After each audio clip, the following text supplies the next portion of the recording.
What is up, beautiful people? It is Jahid, aka Hidi the Scribe. I hope everyone is doing well, and I wanted to do something a little bit interesting today. And as you can see, I have some of the thickest books on my shelves, and today I wanted to do three of the super thick books that I've read, three of the ones I'm a little scared to read, and then one book that is like sit like semi thick, like quite like not BBL thick, but it's you know it could get one. You know what I'm saying? Like and then like one little potential BBL book that I'm excited to read. So let's dive right into it. One, my thickest book on my shelf is It by Stephen King. I read this and I wish that I fucking hadn't. This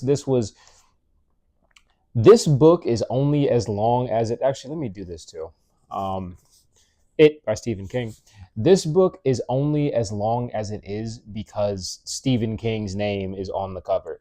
Nobody else would be able to get away with this. This book did not need to be this long. There didn't need to be a child fucking orgy in it either. Why, Stephen? This book is 1,150 pages, I think. Hold on. It's somewhere. It's somewhere in there. Let me see. Let me hold on. Oh, 1,152. 1,153 pages. Why? This book could have been half the length. This book could have been 60% of, this book could have been like 70% shorter. Thick for no reason. No reason at all. On the floor you go. Next up, we have another one that I've read, which was Priory of the Orange Tree by Samantha Shannon. I read Priory of the Orange Tree in, oh shit, when did I read that? 2022? I think I read it in 2022. I read it in 2022. Yeah, I read that in 2022. Um, how do I feel about this book? I definitely enjoy the prequel more, which I'll get to in a little bit. This is a book that the ending was very anticlimactic, and for it's like for as long as it is, the book is. Let me see. This book is 804 pages, and the climax, the final battle that we spend the entire book building up to is like 11 pages long. Like the payoff was not rewarding enough to justify all we had to get through to get here. That being said, I did enjoy two of the main characters, Sabran and Eid. Their love story was beautiful. If you like lesbians and dragons, their time together will carry you through this book. Didn't particularly care for Niclays or Tane, I think that's how you say her name. They weren't really doing it for me. They weren't likable enough. But Eid and Sabran hard carried. They hard carried enough to get this book in my top 10 books of 2022. So this was a thick boy, a little bit of a slog, but we did get through it. And again, Eid and Sabran hard carried. I'm talking like LeBron on the Cavs hard carried. They by themselves. You know what I'm saying?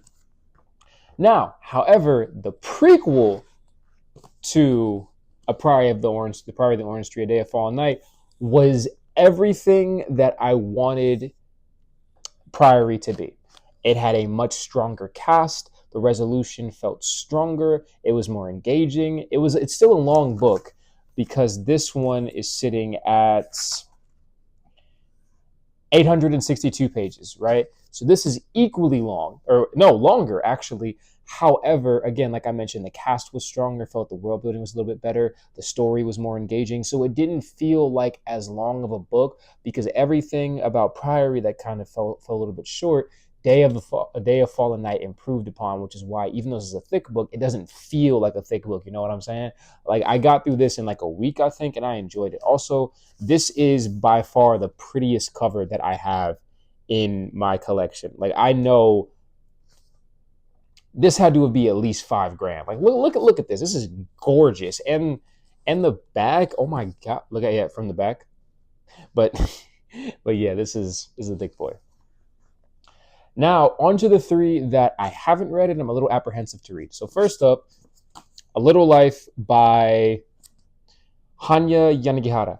So the reason why I'm a little hesitant to read this is because anytime I've talked to a person who has read this book, they've just described it as like gay trauma porn. And I'm like, ooh, ooh. I don't really like that. Like, no, that sounds like not something I need to be consuming right now. And this is also 806 pages. and it's not fantasy, it's fiction. And I don't know how I feel. I don't know if I have the stamina for that kind of book that doesn't have like magic in it. Like if it's fiction and it's set in our world and there's no fantastical elements, I genuinely don't know if I'm gonna get bored partway through. Like for a book to be this long and there's no like necromancy or anything, I don't know. And then you might be asking, oh my god, then why'd you buy it? Because I never said I made good financial decisions when it came to books. Don't judge me. You don't know my life. But yeah, I might get to it at some point, but I feel like I would need to fall in love with it or with the story, the premise, the characters, something in like the first chapter or two to not feel overwhelmed by the girth of this book. Next up, we have To Sleep in a Sea of Stars by Christopher Paolini, which is coming in at 800 and let me see. There's like a ton of acknowledgments. I might have to just cut this out. We'll see. Maybe not. Oh my god, there's a lot. 800 and oh, okay, wait. This is just the appendices. Okay, there we go. 825 pages. 24, 25. 825 pages. So it's not that this book is that long that bothers me. It's that this book is that long and it's sci-fi. And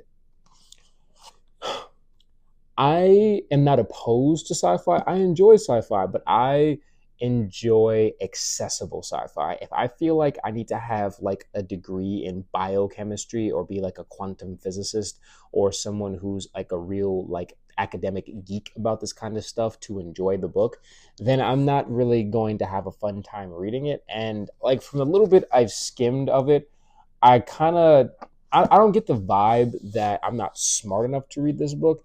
I get the vibe that it just might not necessarily be something I'm interested in reading. It looked pretty, so I bought it.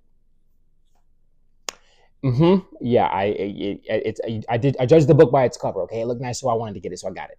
Um, Again, I might give it a chance just because again, it's Christopher Paolini. I have Aragon. I haven't read that either. I haven't read anything by him actually.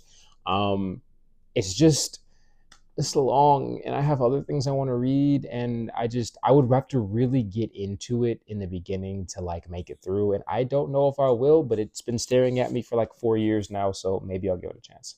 All right. You can probably see what the secret book is because I didn't structure this in a way where you couldn't, so fuck it, we ball, I guess. This is kind of cheating, but we have Dune by Frank Herbert. So it's not that I'm scared to read this one. I started it and I DNF'd it.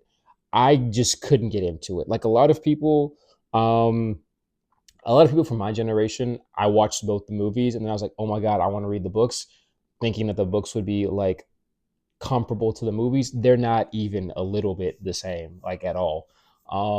And the third person omniscient is how like third person omniscient is it's very difficult for me to get invested in the characters because we are kind of observing them from afar and that's what the style this book is written in. It's third person omniscient.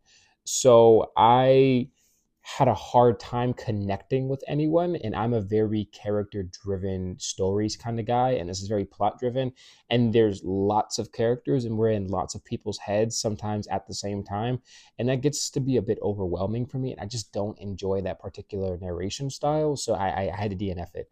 um and I don't think I'm going to give it another chance. I just recognize that I'm not the target audience for this book and that's okay. Now for the thick book I'm excited to read.